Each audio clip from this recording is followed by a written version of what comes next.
also like to participate in the budget discussion. And sir, I just make few submissions. If you look at the budget speech of the Honorable Chief Minister, 30,000 crore, almost 2/3 goes towards revenue expenditure and only about 1/3 towards capital expenditure. And if you look at the tax collections, tax and non-tax revenue, I think about 2/3 comes from GST and excise. So about 1/3 comes from sales and trade. So sir, I think looking at the, the aspiration, expectations of the people as deliberated by the honorable MLAs, I think, sir, this capital expenditure will not be able to meet even one-fourth of what the MLAs have projected, sir. So just a few submissions. If the tax revenue can be collected, can be increased, then perhaps we can meet the expectations and aspirations of the people. So, and then at the end, I could see the Honorable Chief Minister ended with the speech. It's people-centric, rather citizen-centric budget. Yes, I really appreciate that, sir, because, and then I really appreciated when he said every intervention we make here is, aimed towards employment. Yes, sir, that's a huge problem, expressed by most of the members and expectations, aspirations of our youth.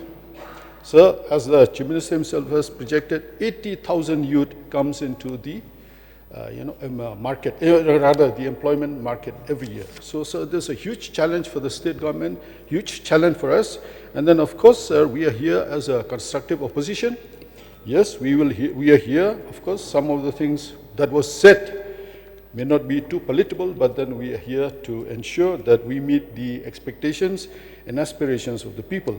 So, sir, there are a few submissions I'd like to make. For example, now we've been talking about congestion in Shillong City. So, for example, I'm just giving an example, and maybe all the neighboring constituencies also will have similar type of problems, where we have many secondary and higher secondary schools, but not enough colleges. So, ultimately, sir, all these students who pass out from all these schools adjoining Shillong City come to Shillong City seeking admission. So if the government set up more colleges, of all the streams in the neighboring, constituencies close to Shillong, that will go a long way in easing the congestion that is presently being discussed, being deliberated, and of course being faced by the people day in and day out, sir. So, for example, I'm giving about Mylliem, sir. We have not less than 25 higher and secondary schools. So I think hundreds of students, when they pass out from there, come to Shillong City to seek admission. Now, if more colleges are set up in these adjoining, suburban areas of the state, of the state, it will go a long way in solving this congestion problem, which we are trying to find out ways and means. Even the court has intervened that, pressing upon the government to, find solutions to this congestion problem. So these some of the suggestions we are giving, sir. And then, of course, forest and climate change, which I cannot deliberate. Now we've been seeing the impact of climate change. So, sir, I think this is one area where I think the government, of course, the Chief Minister has highlighted that, the interventions that are being done.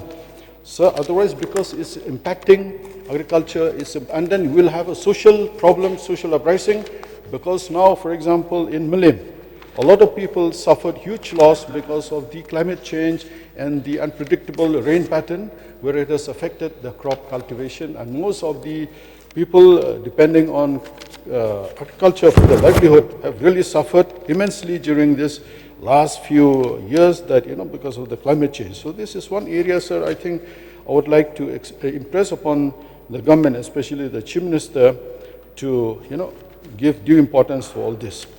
And then, sir, regarding the roads, yes, I would really appreciate the government, I would really appreciate the Deputy Chief Minister in charge of roads and NHIDCL and any other agencies for constructing this 4-laning or this Shillong-Dawki road. But in the process of all this development, some hardships have developed. For example, there are few villages where it is difficult for the pedestrians, for the citizens to cross over to the other side of the village. So I request if the government can look into some of these locations, for example, 4th mile, 5th mile, if you can have foot bridges, overbridge, foot overbridges, this will solve, because once we have this full laning, then the vehicles will be traveling at a very high speed and will not be possible for, the pedestrians, the students, the people who have to cross over to the other side of the road unless there is a foot overbridge. So this I would impress upon the Chief Minister and the Deputy Chief Minister to look into this seriously, so that while we're giving them, this, good road, so that they can commute to and fro faster, but at the same time also we have to look at these small problems that have cropped up, so that in the process of bringing the development, we do not put people in their hardship.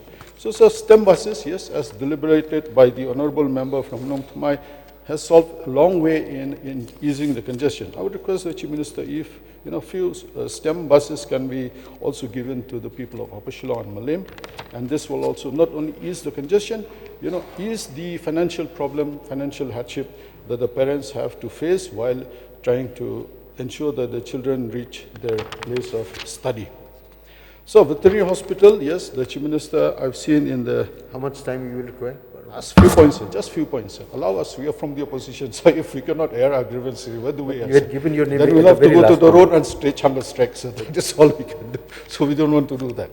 So, sir, veterinary hospital, yes, the Chief Minister said that, they are seriously thinking of. So, sir, I would like to propose in the meantime, because a lot of people are engaged in cattle and poultry and piggery farming. So, sir, if the present facility available at the block office in 5th Mile can be upgraded to something, dispensary where people can take their sick cattle or sick, livestock for treatments, that will go a long way in easing the problem being faced now, as there is no, for example, now only veterinary field assistants are, cater to the needs of the people. So if there is a doctor, veterinary doctor, this will, allow. And then water resources, during the floods, during the rainy season, a lot of this agricultural land is being affected. So it requires the water resources, if you can look into providing protective walls along the rivers and stream in Mylliem to ensure that the land people cultivate on, is not affected by erosion and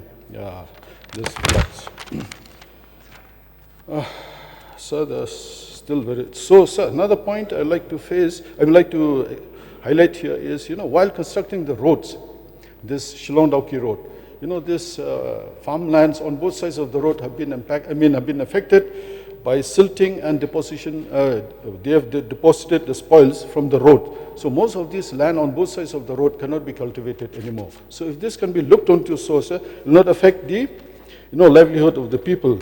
And then another point, sir, education, I've stated that if the Chief Minister can look into, for example, we've been talking about sports infrastructure. As it is, sir, we've been looking at land. So in Mylliem, there is paucity of land constraint. So I don't know if we can look into providing infrastructure to educational institutions, because some of them do have land, adequate land. So, and then most of the institutions have huge number of students. So maybe this can be part of the curriculum, where while they're getting academic, education in academics also, they are looking into this sports sports needs also. And sir, housing, sir, I think if the Chief Minister has allocated a lot of funds, if this also can be, routed to the MLAs, then we can ensure that. And so another point is, I would like to highlight here, there is a demand. Just one point, sir, just one point, and I'm going to end. I would like to, highlight there is a demand that Khasi has been made an associate official language. If it can be given the official language, sir, that will ease, this governance, where especially in the rural areas, people are not very conversant in English. And so I would urge upon the government to study this and make Khasi an official language of the government. With this, sir, I resume my seat.